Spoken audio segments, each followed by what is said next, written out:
Good. After red flag, he still got 30 seconds. If he gets past 7 minutes and 30 seconds, then he's disqualified. But you don't do anything about that, you just keep track. Just annotate the fact that he Disqualified. Now this is the time machine. Where's the drinks? He put his names. Is it They're in the cooler. Oh, they're in a cooler. Later, he's not going to be disqualified, but later he present a report saying Pesh, Carlos didn't do anything halfway. I made silly time with it. When you begin a communication, it can be the whole movement, or it can be some words that he says. Okay. When I say my first word, you start. Let make sure I see it. Exactly. First.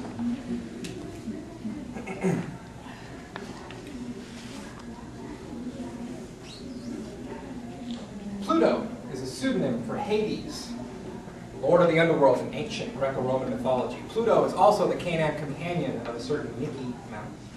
And of course, Pluto is the smallest planet of the solar system. Or is it? In 1929, Kansas farm boy and an American astronomer determined the existence of a planetary body they dubbed, Planet X. An 11-year-old girl from Oxford, England suggested the name Pluto, and society celebrated the birth of our ninth planet. This was documented fact, chiseled into our science books and cemented into our minds. However, in 2006, modern astronomers redefined the set of laws by which a planet must exist and demoted Pluto to a random bit of space junk that just happened to occupy a spot near a real planet, in this case, Neptune. I was crestfallen. I mean, who are we to discover things, proclaim them as truth, teach them to our children, and then revoke the very principles by which these discoveries are made? It's absurd. I'm appalled. I can tell you're all appalled.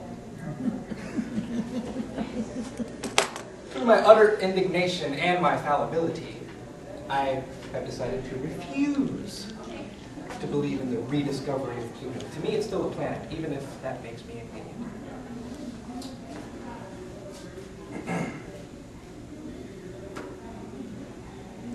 Am I making a black hole out of a crater? Maybe.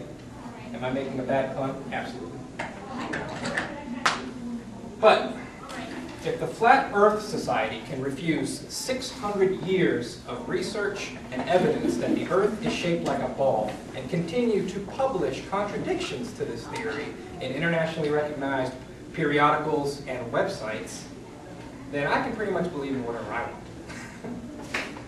Historically, science has always had a little bit of difficulty getting people to accept change. Once upon a time, people believed, and some people still do, that the Earth was a flat disk, the center of the universe. The sun was a chariot of fire, pulled across the skies by magnificent horses, and the gods bestowed rain upon us mere mortals when they were finally appeased by our reverential, drug-induced breakdancing.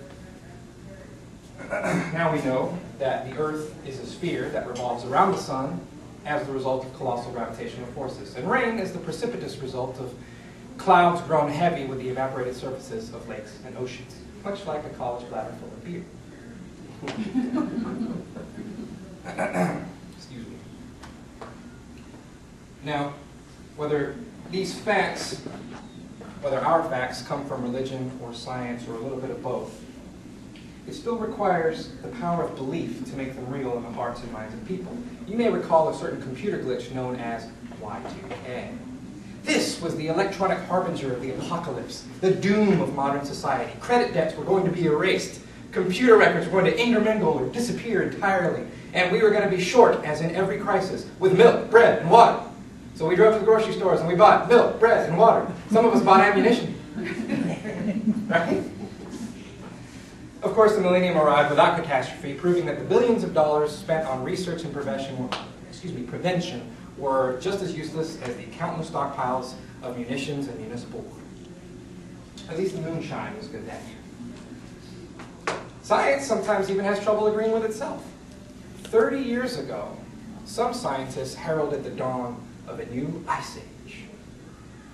Man was being blamed through his excessive waste, pollution, and carbon dioxide emissions for a prolonged period of global cooling. In 1974, Time magazine actually reported